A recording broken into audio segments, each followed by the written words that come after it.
సూర్య భగవానుని ప్రత్యేక దినం. ఆదివారం హిందూ సాంప్రదాయంలో సూర్య భగవానుని సూర్యునికి అంకితమైన పవిత్రమైన రోజు.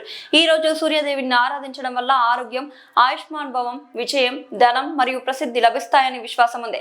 తదియ పర్వదినం పురస్కరించుకొని శ్రీ సూర్య ధన్వంతరి దేవాలయంలో శ్రీ సూర్య భగవానునికి ప్రత్యేక పూజల అనంతరం ప్రత్యేక పల్లకి సేవ నిర్వహించారు. తదనంతరం అమ్మత నీర్గుండి కాషాయం ఉచిత వితరణ చేశారు. తదనంతరం సూర్య భగవాన్ భక్తులకు ముడుపులు కట్టారు. ఈ కార్యక్రమంలో ఫౌండర్ మరియు chairman doctor Vadlagatta Rajanna, working president Budnala Srinivas, trustee Gattu Rajender, Chennur Sridhar తో పాటుగా తదితరులు పాల్గొన్నారు.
ఓం శ్రీ రామ రామ రామేతి రమే రామే